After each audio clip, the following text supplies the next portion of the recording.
여러분 안녕하세요. 풍성한 샘의 유영태 유혜연입니다. 반갑습니다. 오늘 저희가 여러분과 나누고자 하는 것은 의식 있는 부부라는 제목으로 나누기를 원합니다. 우리는 민족 중흥의 역사적 사명을 띠고 이 땅에 태어났다. 이거 아시는 분들은 옛날 사람, 저도 옛날 사람. 자, 이게 95년대에 폐지된 건 아는데 네. 이 자체 내용보다는 저도 사실 초등학교 때까지, 국민학교 때까지 그걸 거의 매일매일 외우면서 그렇죠. 나는 이 세상에 그냥 대충 태어난 거 아니고 무언가, 그때 그 무언가는 잘 몰랐지만 무언가 굉장히 중요한 사명을 띠고 태어났다라는 것을 매일매일 상실히 기억했거든요. 그래서 이것을 기억하면서 내가 국가, 국기에 대한 맹세도 있었죠. 그런 걸 하면서 내가 갖고 있는 특권, 그 다음에 권리, 의무는 무엇인가를 생각해보고 거기에 대한 의식을 갖고 또 다시 재점검하고 그런 시간들이 있었어요. 그래요.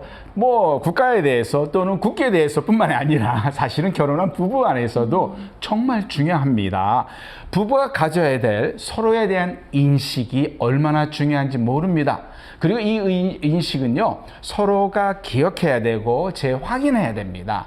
확인하고 또 재결단해야 되죠. 성경에는 하나님과 인간이 맺은 언약 얘기가 참 많이 나와요. 그런데 언약을 한 번 맺은 걸로 끝나는 것이 아니라 하나님은 이 인간과 맺은 언약을 재확인시켜 주세요. 재언약식을 많이 하십니다.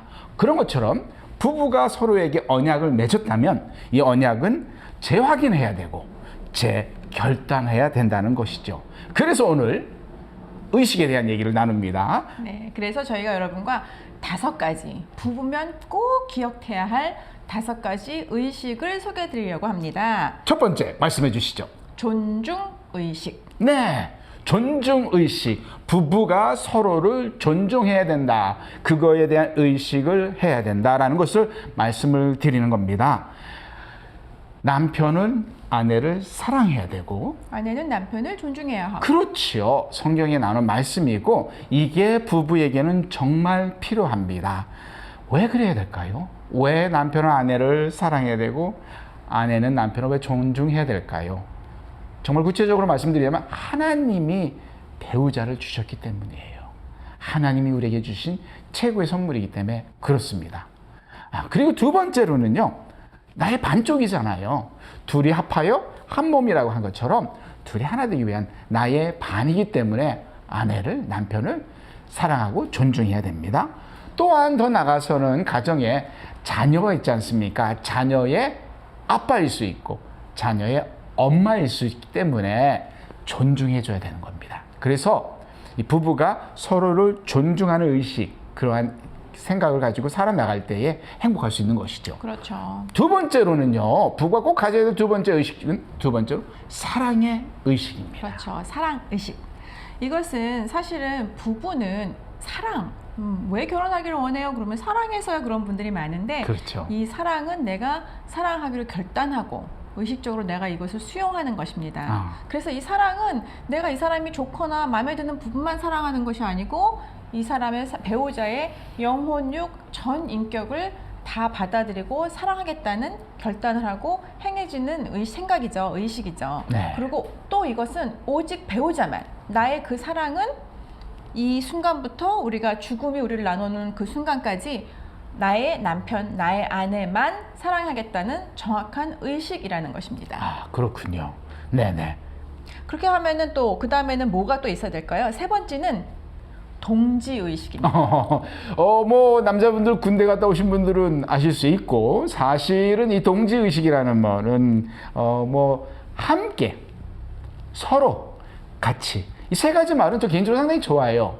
순 한국말일 뿐만 아니라 이 안에 있는 말의 의미는 하나라는 그런 원팀이라는 뜻이지 않습니까?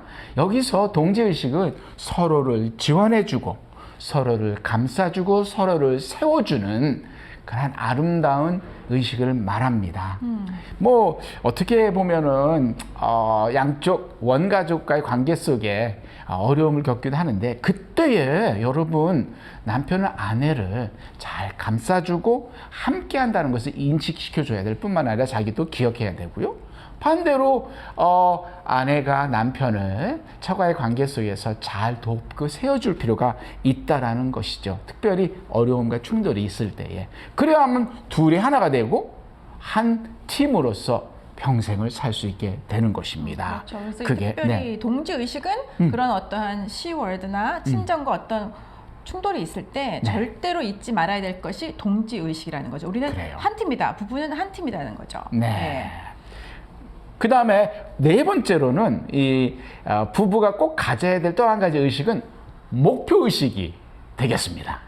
그렇죠. 같은 방향. 그냥 부부가 20대, 30대에 결혼을 해서 70대, 80대, 요즘은 90대까지 함께 살잖아요. 맞습니다. 살아가는 방향이 같아야 된다는 거죠. 네. 그래서 같은 방향, 같은 목적, 같은 목표를 두고 가는 거죠. 뭐 구체적으로 얘기를 하면은 우리는 뭐 언제 집을 장만할 거야? 뭐 이런 것도 사실은 같은 목적일 수 있는데 여기서 정말 같은 목적, 목표 의식이 같아야 될 때는 특별히 자녀 교육 자녀 교육에 부분에서는 맞습니다. 정말 정확하게 우리가 어떤 방향을 갖고 자녀를 교육할 것인가는 그런 목표 의식을 두 사람이 같이 갖는 게 굉장히 중요하죠. 단순한 방법만을 말하는 건 그렇죠. 아니에요. 예. 그렇죠? 네, 맞습니다. 자, 마지막으로요. 마지막으로 다섯 번째는 만족 의식. 도대체 이게 무슨 말일까요? 그래요. 여러분, 결혼해서 하나님이 결혼을 우리에게 주셨는데 고생하라고 주신 건 아니에요. 서로 행복하라고 우리에게 결혼을 주셨고 우리는 그 목적으로 결혼했지 않습니까? 그래서 여기서 만족의식이 필요하다는 겁니다. 예, 서로의 삶 가운데 행복을 느끼고 서로를 만족하는, 즉 감사가 넘치는 삶을 살 필요가 있다라는 것이죠. 한 가지 기억하십시오. 정말 여러분이 만족하고 행복하고 감사하려면 다른 사람과 나의 배우자를 비교하지 마십시오. 비교할 때 보면요, 항상 다른 사람의 최고점과 자기 배우자의 최저점을 비교해요. 그러니 비교가 될 수가 없죠. 그렇기 때문에 더 불만족할 수밖에 없습니다. 여기서 옆집과 비교 말자. 그래야만 우리는 만족하며 행복할 수 있다라는 것입니다. 그렇죠.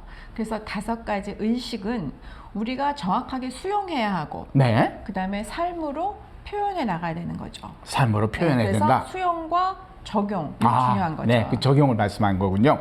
그렇습니다. 왜 이게 또 필요하냐면 이게 여러분 이 의식이라는 것은 생각 속에서 자꾸 반복되고 표현돼야만이 이게 나에게 유익이 있어요. 내가 어떻게 그리고 누구인가 살 것인가 어떻게 살 것인가 누구인가를 잘 계속 기억할 수 있게 되죠. 그리고 상대에 대해서도 정확한 의식을 갖게 되는 것이죠. 나의 사랑하는 배우자, 아내 또는 남편이라는 것.